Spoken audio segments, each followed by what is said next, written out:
You're listening to the Archaeology Podcast Network. Hold on. You need that right now? Well, I might need to eat it while you're pontificating about something. So I need it out and ready to go. Just got it. You're listening to the Archaeology Show. TAS goes behind the headlines to bring you the real stories about archaeology and the history around us. Welcome to the podcast. Hello and welcome to the Archaeology Show, episode 248. On today's show, we talk about a child cemetery, an Egyptian mummy who died in childbirth, and a 180-foot carving of Hercules. Let's dig a little deeper. I really got nothing. You just got to listen to... chalk carved You got to just watch segment 3. And then Austin Powers 2. Hey, everybody. Welcome to the show. This is... don't know what to do with my hands, Chris. And I'm Rachel. And we will get this right one of these days. We just spent five minutes talking not about the show or any articles or archaeology, but how we're going to say our names. And then you mess it up. And it's only episode 248. Of course, we weren't on all those together. No, but I think I came in around 100, didn't I? Yeah, so it's been 230 or something. No, it's been more than that. Oh my gosh. Well, we're professionals over here at the APN, so we'll get it right after 10 to 12 times. Don't drag the rest of the APN into this. Just say TAS. Okay, just TAS. All right, so we've been in the same place for like the last 2 months, but now we moved. We got something to say. Yeah. I think in our last one, we were like mid cross country, right? Oh, yeah, we were. Yeah. Yeah, now we're north of Phoenix, Arizona. We're just kind of hanging out this week before we do an event next week. And a couple weeks we'll be in Mexico again, so that'll be fun. Yeah, kind of hoping for some warmer areas, and I think it's 39 degrees right now, so... Yeah, we're kind of in the mountains, if you will, between Flagstaff and Phoenix, so it's a little colder. In fact, we're supposed to get snow tomorrow here. Yeah, but it's so gorgeous, and we're within like 10 minutes of Cottonwood, Arizona, and then maybe a half an hour, 45 minutes from Sedona, so... Really a gorgeous part of the country that we are excited to explore. And hey, there's tons of ruins in this area. So maybe we'll be visiting some and doing some, an episode about that kind of stuff. I got a question for you guys too that I need an answer to within the next week. So listen to this episode as soon as it comes out and then email Chris immediately. Actually, if you're listening to this as soon as it comes out, I need an answer by Wednesday of the week you're listening to this. So like in 2 days. Yeah, 2 or 3 days. Okay, that's not a big ask at all, but go on. Okay. What's your question? Because we're recording on Wednesdays now. We're trying to stick with that. Yeah. My question is, this is the Archaeology Show, right? We try to talk about archaeology, but sometimes a little bit of history squeaks in. And some travel too, a little bit. And some travel, but... Yeah.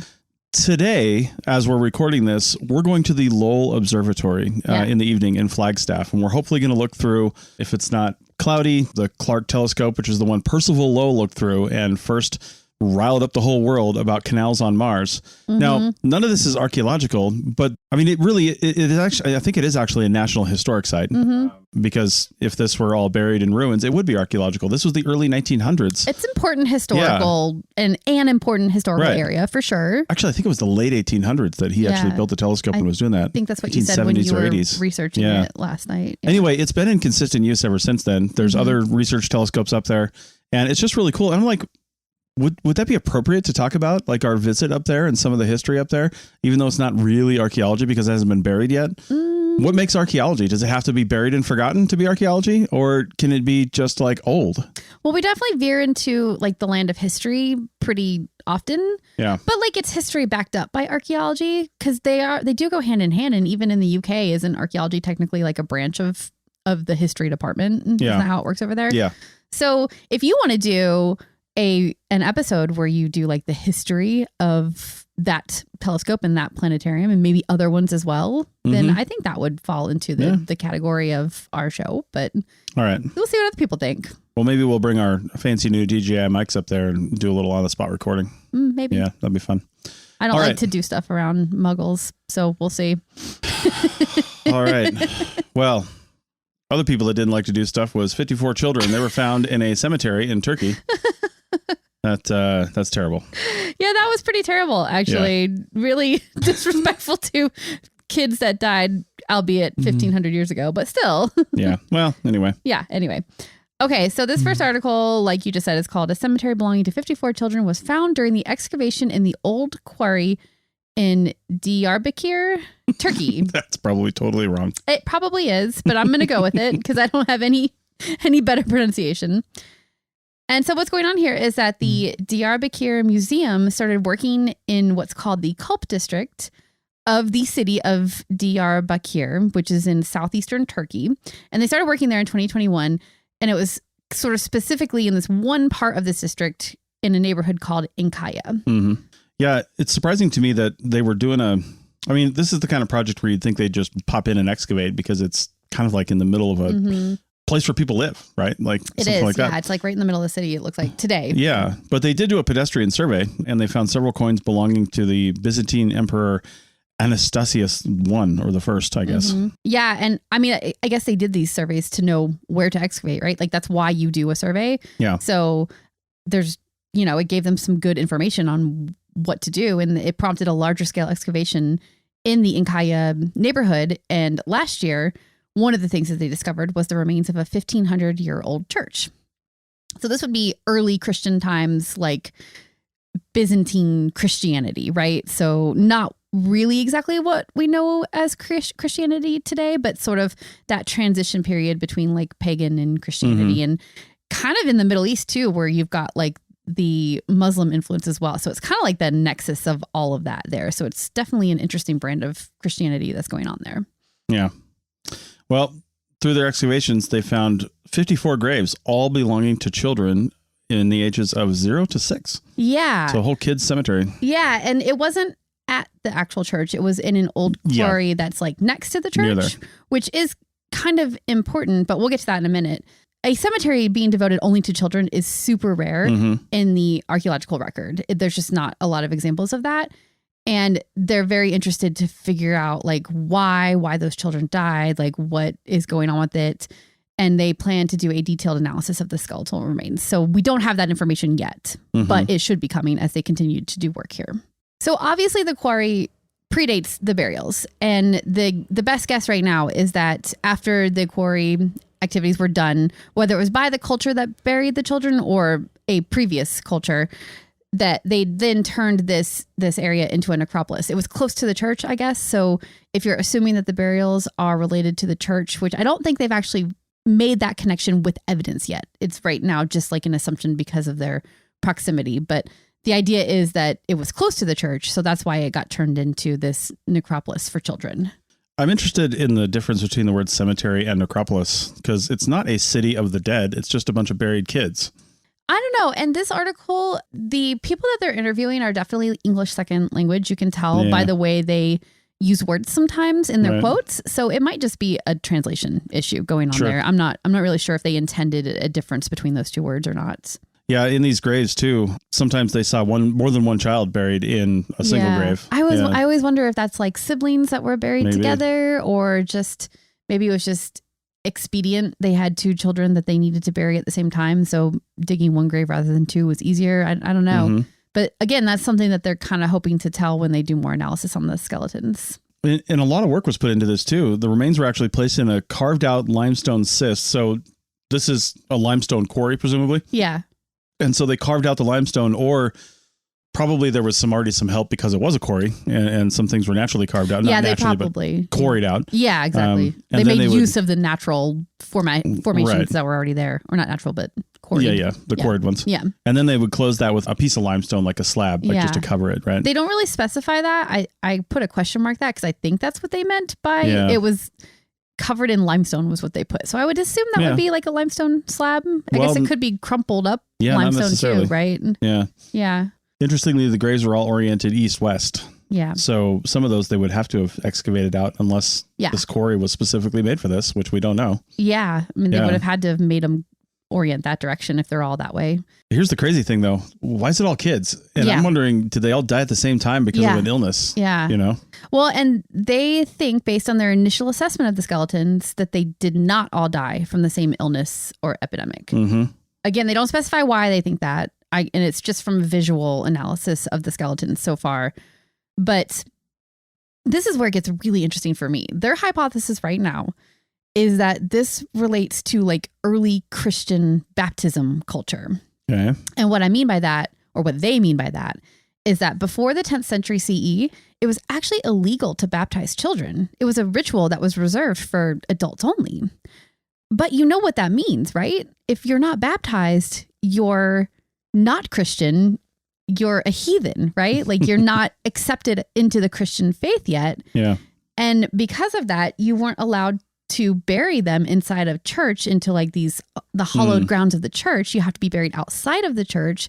So they're hypothesizing that this was a special cemetery area set up just for unbaptized children. And lots of kids die, especially in that age range, 0 to 6. Yeah. I mean, people had lots of children back then because life was hard. Yeah. You know, medical care Yeah. wasn't super great. Yeah. And if a kid was going to be having struggles or something like that, there's not a lot they could do for him. So Yeah. that'd be the other interesting analysis from this, is to find out if these kids had some sort of malnutrition, thing. maybe? Yeah, that could be identified in their skeletal remains, because Yeah. not everything expresses on the skeletal remains. Yeah. But yeah. Teeth for sure would give you a good idea of Yeah. nutrition and diet and stuff to know if that was maybe contributing to the cause Right. of death. But, and we don't know for sure that this children's cemetery is associated with the church, but the church is from 1500 years ago, and it is in that time frame when kids wouldn't have been baptized. So it is kind of an assumption, but I think they're hoping to like connect those two as well when they do more analysis. So Yeah, there is another children's cemetery in Turkey, and the burials from this one all date to the 10th and 11th centuries, around the time when baptism of children was legalized. yeah, so that's at that like transition period, Yeah. but it is the same idea where the cemetery is children only. Well, it also makes you wonder, like, those sort of decrees on when you can baptize somebody. I got two problems with that. First off, what did they consider an adult back then? It wasn't 18. Yeah. And second, how long did it take that message to get from the Vatican? Yeah. You know? Yeah. How long did that take to get down there? And then how long did it take the people to just go, oh, okay, we're doing this now? Not like, I mean, did they really follow the rules that way? Yeah. Or were they like, this is how we've always done it? So 1500 years ago, was the Vatican even like a thing yet? Like issuing decrees? I'm looking at the 10th and 11th the 10th, centuries. yeah, yeah, I didn't even know for if the sure, Vatican is that old, to be honest. Yeah. But there was a pope or Yeah. somebody in charge of the Catholic Church. Yeah, for sure. So- I'm not, my knowledge of that history isn't super great. Come on, Catholic. But I know, and I'm actually thinking about it, and I'm like, well, this children's cemetery only had kids from 0 to 6. Presumably that would mean they were baptized over the age of 6, which is not adult. Yeah. But I guess an adult in the eyes of the church, maybe, which was why they were allowed to be baptized. Well, again, what's adult mean? Yeah, and I think probably every church, there's regional differences, and they were doing what worked for their area, because I don't think it was as cohesive as it became later on. So It's interesting because I know until relatively recently, adult in women was when they started menstruating. yeah. But what does that true. mean for a boy? I think they just lumped them in together. It's about the same Yeah. time period. I guess. But so in the Catholic religion, there's the First Communion, which happens around the age of 6. So maybe baptism and First Communion were kind of like jumbled in together in this early Christian time period. I'm just hypothesizing right now because I don't know. I don't really know. I'd have to do the research to know what kind of traditions they had in that time period, in that place too. Because like I said, regional differences, right? Like there very well could have been some. So anyway, the other interesting thing that they found in association with that other cemetery of children was a baptistry. Baptistery? Baptistry, I would say. Baptistry? Baptistery. I'll always spell things when I'm not sure how to pronounce them. But that was found in association with that cemetery. And I think that's where you would baptize children. So I think it makes sense to have a whole area that is both the place for children who aren't baptized to be laid to rest, and also the place where they get to enter into, Christianity, into the church with their baptism. So they haven't found one yet at this cemetery, but if it is what they think it is, then they probably will find something like that at some point. So, yeah.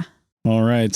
Well, one thing we do know is that Egyptian teenagers were probably adults because they were having kids, sometimes not successfully. We'll talk about that on the other side.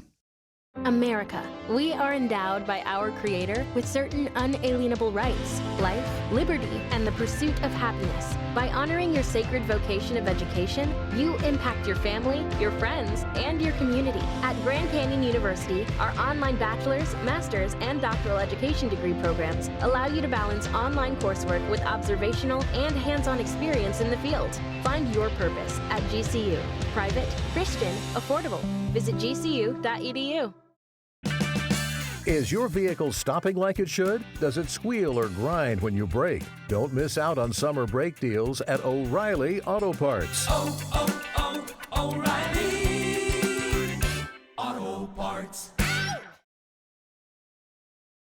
Welcome back to episode 248 of the Archaeology Show. Who's that? You made me do that. I hate bringing it in. It's your job. This next article is called Ancient Egyptian Teenager Died While Giving Birth to Twins, Mummy Reveals. Everything's a mummy over there.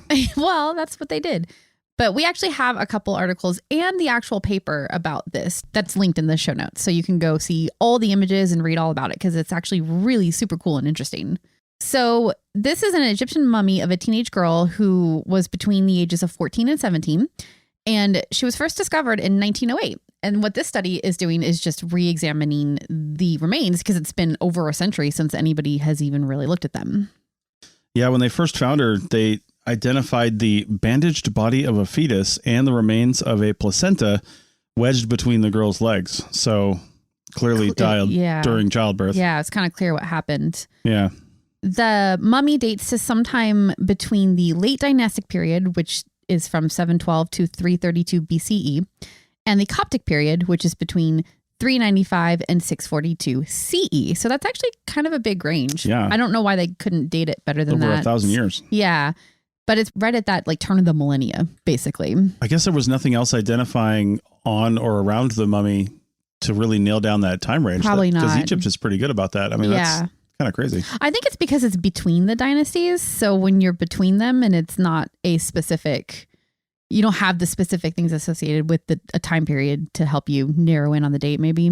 Yeah, another way they know she died during childbirth for sure, and this just wasn't symbolic, was that in 1908, they opened up the abdomen of the girl and found a fetus skull stuck inside the birth canal. Yeah. So if you're keeping track of what we've talked about here, there was bandaged remains outside of the body between her legs and then a skull inside of her body. Yeah. So it sounds like the skull of the fetus was separated from the rest of the body, which I guess can happen during a breech birth because when your legs come first and if the head doesn't follow properly, it gets stuck. Yeah. Anyway, we don't need to go into gory detail. You can kind of imagine what happened there, but the head definitely got stuck and she died during childbirth. That's pretty obvious.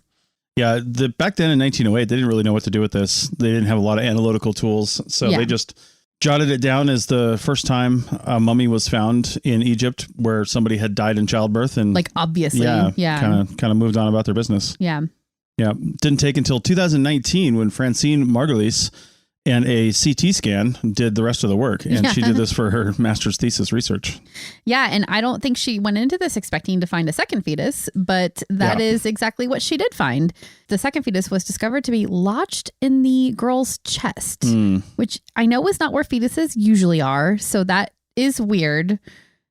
It's unclear how that happened, but their best guess is that the small body of the second baby sort of migrated upward during the decomposition process. One of the articles even said that if the embalmers didn't know there was a second baby in there, then they wouldn't have done the embalming stuff correctly to account for a second body in there potentially. Right. And then the decomposition would have happened differently than it normally did. And that would be why there was some movement inside the abdominal and chest cavity. So that's their best guess anyway. I do know during certain periods, and I don't know a lot about this, but they would take out the internal organs of somebody, like some of these higher end mummies. They would take out the internal organs and put them in jars. Yeah. Coptic jars, I think they were called. So I'm wondering, like, is it possible that they intentionally placed this second fetus in her chest cavity just because they're like, well, we cleared it all out, so let's place it here because this is kind of a burial inside the mother. It died in the mother. Yeah. So let's put it in here. I don't know. It's weird. It's entirely possible. We don't possible. have a lot of examples, so we don't really know. Yeah. Like, how would you know if it had been taken out and then put back in, essentially? I guess it's really almost impossible to know. It would be weird that they would wrap up the body of the other one and put it outside of her leg, like in her legs, and then not do that with the second one. That's where it died. Yeah, I don't know. The other one hadn't been born yet. Yeah, true. So one was inside and one was outside. Yeah, I don't know. Yeah, it's possible. The migration theory of it kind of moving up her chest cavity, I think, is blown out of the water for me personally by this next comment, where the CT scan showed that the bones and skull of the fetus were facing down as if positioned for birth. How would they have maintained that position? But also migrated up. Yeah. You can't have best of both. You can't have both. You can't move in one direction only. these are the notes that I took, and I put that it was facing down as if position for birth. They don't make that conjecture. Oh, okay. I just noticed in the CT scan that the skull is facing downward, which I thought was interesting because if, she's getting ready to, go into labor, that's what happens is the babies are facing down. So it's possible that, it wasn't facing down and then it just moved into that position through this natural decomposition process. Yeah. So Margulies and her co-author, David Hunt, re-examined the mummy physically, what they had of it, which we'll tell you about that in a minute. And they also used the notes and documents from the initial 1908 discovery to sort of like build the picture of this girl and her life. Yeah. And they found that she likely died. I mean, it's kind of obvious, but she likely died while delivering the first baby. It would have been breech and the head got stuck, essentially, like we said. And it's possible that nobody at the time even knew that there were twins in there. Like if she died during the birth of the first baby, how would they even know there was a second one if they didn't have the technology to know that, Yeah, twins and more was probably always a surprise back in the day. Yeah, probably. And also she was probably only about 5 feet tall and weighed maybe 100 to 120 pounds. So she was tiny. Well, at the low end, she was 14. Yeah, I know. So just a tiny little thing, trying to have 2 babies. That small stature and her youth really was probably a contributing factor to the unsuccessful delivery of the twins. But as we alluded to before, there's another problem with the current state of the mummy today. Since 1908, the head of the mummy has been lost. How do you lose a head? I don't know. Like, where did it go? Right? It's on somebody's dresser. Yeah, I know. It's probably in some private collection somewhere. Yeah. But there's a surprisingly great photo of it from 1908.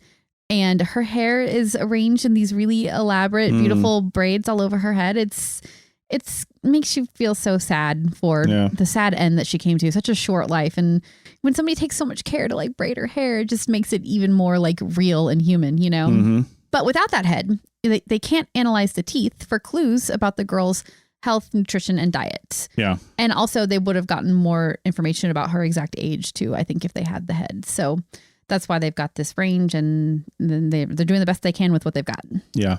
So there's a couple other things that are noted just about identifying remains that were in the middle of childbirth, because that's a really hard thing to pinpoint. Yeah. We find a lot of female skeletons with infants next to them. And so you kind of make the assumption that maybe that happened during childbirth, but it could have been days, weeks, or months after, and they're still buried together. So having remains in that exact moment of childbirth, that's when death occurred, that is a little bit unusual. I mean, these were Egyptians. They may have thought that by burying the mother and children that way, or child, if they didn't know the other one was there, in the afterlife, she could continue. Maybe. Yeah. And like have a successful birth. And yeah, that's totally possible. Well, we only have about 20 examples of what would be considered death during childbirth. And that definition is the presence of a full-term infant and also a deformed or obstructed pelvis. Those two things together are what they are calling death during childbirth, or has been called that in the past. And then these two researchers, they're actually suggesting an even narrower definition, which is archaeological evidence to demonstrate fetal or placental remains in the birth canal or protruding from the vagina. And that will reduce it to only 7 examples of this, in like known examples of this in the archaeological record. So it's more like there's 7, maybe 20.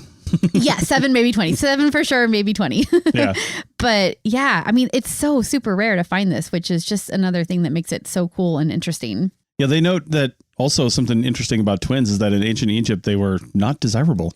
Probably because they're dangerous. Like, like to have twins. Were they dangerous from a medical standpoint or dangerous from like a spiritual, superstitious standpoint? Maybe. I don't know. Oh my God, that's a person and that's another person that looks exactly like him. That's weird.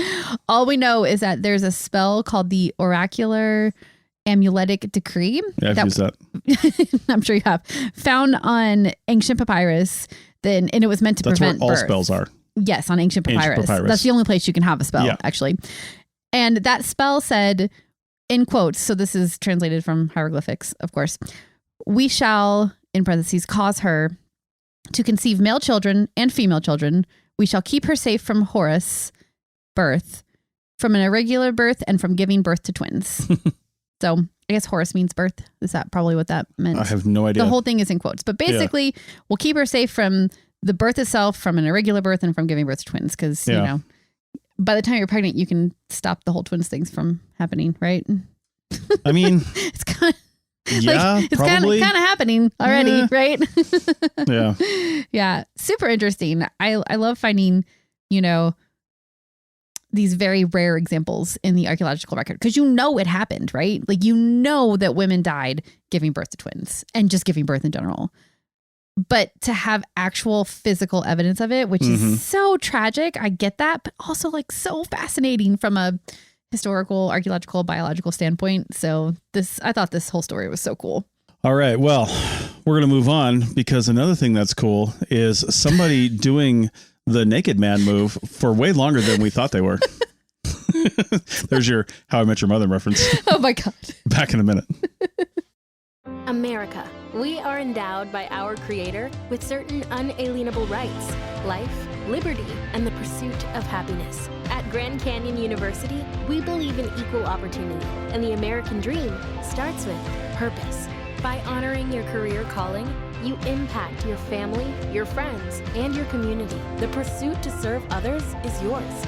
Find your purpose at Grand Canyon University. Private, Christian, affordable. Visit gcu.edu. Save big money on pressure-treated lumber for your outdoor project at Menards. Menards has the best in-stock selection of AC2 pressure-treated lumber, decking, and fencing. All easy to load in our drive-through lumber yard. Choose from our huge inventory and build your project to last. Plus, you can get free estimates fast with our fence and deck design programs in-store or online at menards.com. Save big money at Menards. Welcome back to the Archaeology Show, episode 248. And we're talking about a guy who was a huge no. Guy who has a huge no. Tracts of land. Anybody that knows that reference? Again. Yeah. All right. So article is called 180-foot early medieval carving of naked bald man with club is probably Hercules. That's just rude. New study suggests. So anyway, there's an early medieval artwork, very popular in the English obvious. countryside. Yeah, it's carved into the chalk bedrock on a hillside above the village of Cerne Abbas in Dorset, England. I mean, anybody who's ever seen some sort of big figure from England has probably seen this one. Yeah, for sure. There's a few of them. Super big, super naked, holding a club. And like the lines are so shockingly white. It's so hard to miss it for sure. And so this new study is postulating that it was likely created to mark a meeting point for West Saxon armies that were getting ready to fight invading Vikings. Mm-hmm. The Vikings were just looking for some place to put a ship burial. And right. And then just a little more history about the figure itself. After it was made in medieval times or whatever, monks in Cerne Abbas reinterpreted the huge carving to be a local saint called Edwald. Mm-hmm. And the article author noted that they probably wouldn't have chosen to portray their patron saint of Edwald as naked, but it was already there, and they would rather co-opt it to be something that they approved of rather than some pagan reference. So that's probably why they did that. I mean, this figure is, again, it is a naked man. You can see nipples. You can see like ribs or like a six pack. Yeah. Literally a six pack. He's strong. Yeah. And then a huge penis. Yes. Not only a huge penis, but like a huge erect penis. Yes. Like the guy's super excited. Yeah. And this thing's longer than our RV. I'm just going to say that. Yeah. It's 26 feet long is what I read. Yeah. Yeah. The penis. The penis. That's not longer than an RV. I did read that it might have been enlarged and elongated over the years and made more obvious by various different people. That's what I was going to say. All you would have to do is add these naked features to make it a naked man. Otherwise, it's not a naked man. I'm not sure if they can tell. Well, they probably could tell with different dating. OSL? We'll get to OSL and what it is and how they used it. But they probably could use that to tell the time frame on each different appendage or part of the figure. I think I said in the end of the last segment that they thought it was older than it is, but actually younger than they thought it is. Yeah, they thought it was prehistoric, but I guess these new dates are from 2021, which is when this research is from, are actually dating it to between 700 and 1110 CE. So that's much newer than they expected, but fits right with this sort of narrative that they've started to be able to construct around it. One thing they used to do this dating is called OSL dating, or optically stimulated luminescence. And just a really quick thing on OSL dating is it's not used to date organic material like carbon dating is. Right. It's used to date minerals. Right. And certain types of minerals. And I mean, not to get too technical because I couldn't do that anyway. When something is exposed to sunlight, it basically resets this signal, right? Okay. It resets this charge, so to speak, that it has on it. And then once it's covered for a while, this charge builds up based on just the natural radiation of the planet. It builds up and these electrons get trapped in a certain layer, right? Once it's dark, once it's not exposed once to it's sunlight not exposed, anymore. these electrons get trapped and more electrons get trapped over time, right? And then they go stimulate it with these tools. And first off, it's stimulated with light. But if you were to take this thing and uncover it and expose it to sunlight, it takes less than 60 seconds to reset it again. Okay. It can take longer for depending on the mineral. Yeah. But it can take as little as 60 seconds to just ruin it. BD&C is definitely required when handling anything you're going to test like this. You've almost got to collect it in the dark. Yeah. You know, like cover it and make sure it's never been exposed. I wonder if they do it at night. That would help, but still reflected moonlight would still, would affect it. Right. So anyway, they bring the thing into the lab in the dark, and then they bombard it with, I want to say lasers or something, but they bombard it with something that allows these electrons to be released and move to the next layer up. That's what happens. There's a electron hole relationship, they call it. An electron moves from a lower layer to an upper layer. When it does that, it releases a photon. There's an energy that is generated from that. That's a pretty common physics thing. Yeah. And those photons are basically counted. Okay. They're basically measured, right? And the more there are, the older it is. Oh, okay. So there's a lot more to it to say, like, what type of material, where's it buried? Right. What kind of things have happening. But they've used this to actually, not only these types of things where they can flip over a rock or something like that that's been upside down for 1,000 years, but I've read that they've actually used OSL dating to measure when like old stream channels have moved.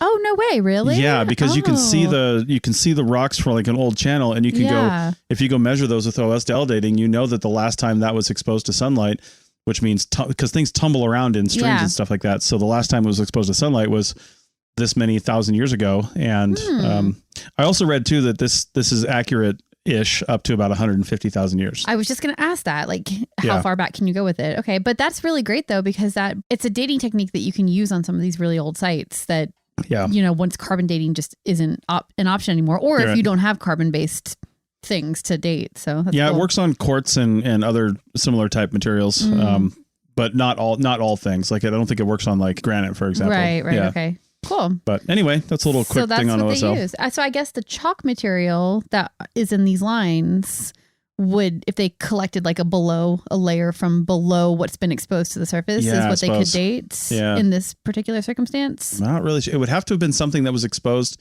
to the surface when they did this. Yeah. To get an actual date, and then covered. From what I understand about the construction of these is they would dig the trench, which would be the outline of the shape.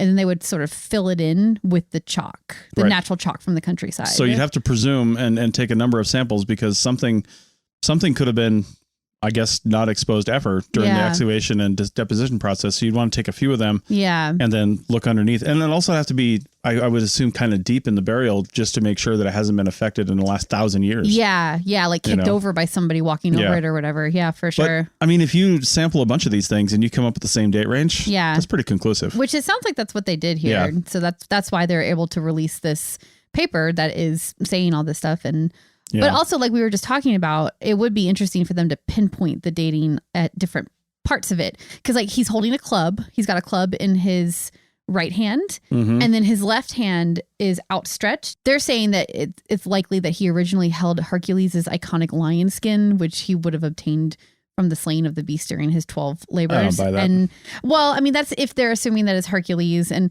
I don't know how they're concluding that there used to be something there that is now gone, or maybe the monks didn't want that bit there, so they destroyed it. If they left the penis, come on. Well, but if the penis is later, from a later time period, it's like graffiti from the 1600s or something, you know, like some Randy Farmer. But that's when, if this whole dating thing could come into play and help them pinpoint if it did come in later. So I just feel like with all the research they've done, especially like around Stonehenge and things, to identify old trenches and things, if this really would have been like a carved in thing that they would have seen hanging over his arm, you would be able to find that evidence pretty easily, I would imagine. You would think, you would think so.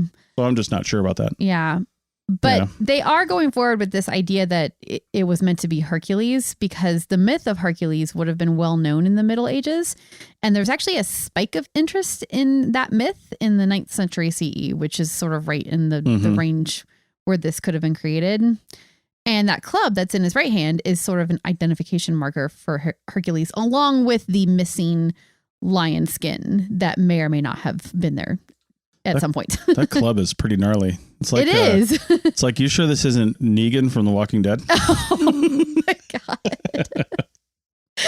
Maybe. Oh God, that's a terrifying thought, but I could totally see him terrorizing the English countryside, right? Too. Or a character like Negan. Anyway, with his penis out. There's your Walking Dead reference for the day. We're just chock full of pop culture references. Indeed. Yeah. This carving is located about 16 miles or 26 kilometers south of Portland, not Oregon, or Maine, which is the location of the first recorded encounter between Anglo-Saxons and Viking raiders in the 700s. There are other medieval chalk carvings in the region, with this one being the largest of them. And you could look, I'm trying to think of what some of the others I can think of. I think there's a bird maybe or something. Yeah. There's another man. I know that. Yeah. I can't remember, but there's a few of them. And the thought is that these were like meeting or rallying places for the local forces to gather in their fight against the invading Vikings. Yeah. But of course, the reality is none of them could get high enough to even see what this was. So it's clearly for aliens. And it's saying, hey, oh my God, land over here. We need to talk to Frederick. He needs to talk about this on his show now. Yes. Go listen to the Digging Up Ancient Aliens. Yeah. We call it Digging Aliens on our back end. Yeah. And I keep wanting to call it that and forget what the show is called. Sometimes we just call it Aliens too, which is not good because like it's about how it's all wrong. Yeah, it's not about aliens at all. No, I mean, it's about how it's not aliens. So anyway, that's a show in the Archaeology Podcast Network. Go check it out. It is. It's so good. You should listen to it. So the Cern Abbas Giant is a great location near fresh water and supplies from local estates. So it's another reason, reason to just kind of be here. Yeah. Why they would rally there potentially for getting ready to fight them damn Vikings. It's kind of funny.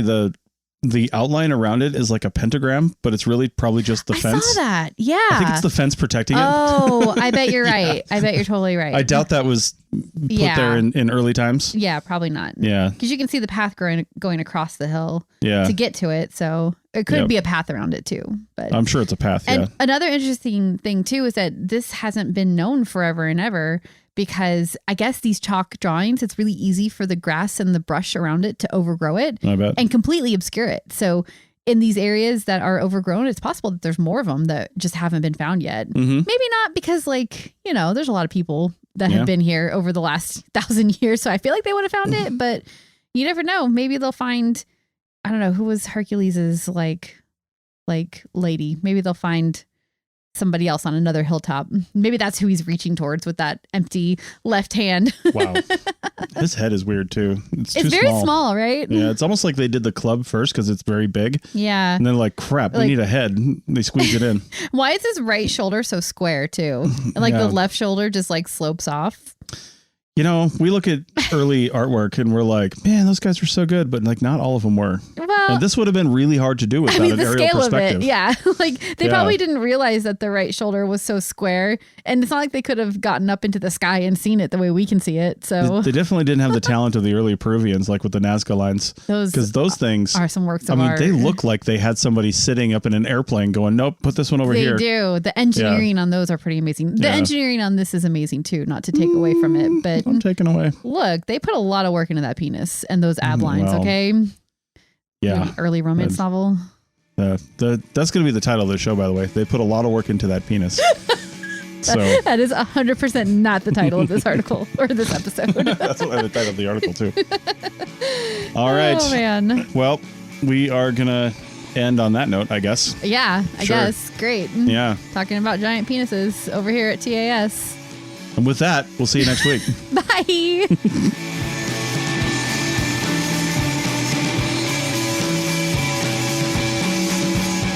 Thanks for listening to The Archaeology Show. Feel free to comment and view the show notes on the website at www.arcpodnet.com. Find us on Facebook, Instagram, and Twitter at ArcPodNet. Music for this show is called I Wish You Would Look from the band Sea Hero. Again, thanks for listening and have an awesome day.